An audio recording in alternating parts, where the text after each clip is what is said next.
একজন জিজ্ঞেস করেছিলেন, ইয়া রাসূলুল্লাহ, ইয়া হাবিবাল্লাহ, কিয়ামত কখন হবে? তখন আল্লাহ রাসূল নামাজের আগে জবাব দেন নাই, নামাজের সালাম ফিরানোর পরে জিজ্ঞেস করলেন, আমার কাছে কে কিয়ামতের কথা জিজ্ঞেস করেছো? আমার সামনে আছো। তখন একজন বলল, ইয়া রাসূলুল্লাহ, ইয়া হাবিবাল্লাহ, আদরিকনি ইয়া রাসূলুল্লাহ, আমি আপনাকে কিয়ামতের কথা জিজ্ঞেস করেছি।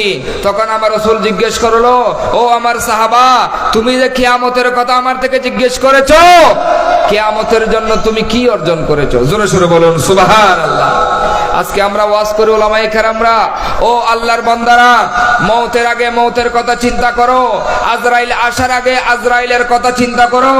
আজরাইল যে তোমার জান কবজ করে নিয়ে যাবে, তোমাকে যে কবরে যেতে হবে, সেটা চিন্তা করে কবরের জন্য কি অর্জন করেছো সেটা চিন্তা করো। আমরা উলামায়ে কেরামরা ওয়াজ করি কিনা? ওয়াজ করি কিনা? মসজিদের খতিব সাহেব করে কিনা? তো তেমনি ভাবে আমার রাসূল জিজ্ঞেস করেছেন, তুমি যে কিয়ামতের কথা জিজ্ঞেস করছো, তুমি কিয়ামতের জন্য কি অর্জন করেছো?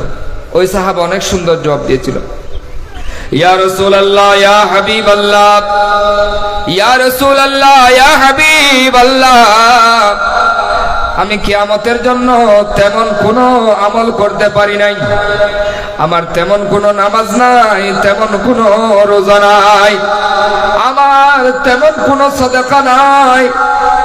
কিয়ামতের ময়দানে আল্লাহর দরবারে, ইয়া রাসূলুল্লাহ, আপনার দরবারে দাঁড়াতে পারবো এমন কোনো আমল আমার কাছে নাই, কিন্তু আমার কাছে এমন একটা জিনিস আছে, ইয়া রাসূলুল্লাহ, ইয়া হাবিবাল্লাহ, সেটা আমার জানের চাইতে প্রিয়। সেটা হলো আমি আমার আল্লাহ এবং আল্লাহর রাসূলকে বেশি বেশি মহব্বত করি। জোরে সোরে বলুন সুবহানাল্লাহ।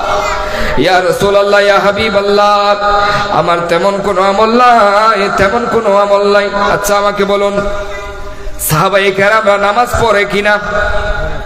সাহাবায়ে কেরামরা নামাজ পড়ে কিনা? রোজা রাখে কিনা? যাকাত দিল কিনা? তারা হজ করেছে কিনা?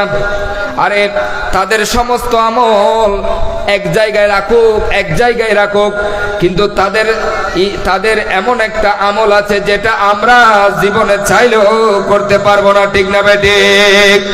তারা আমার রাসূলকে তাদের চর্মচক্ষে ঈমানের নজরে দেখেছেন। সুবহানাল্লাহ।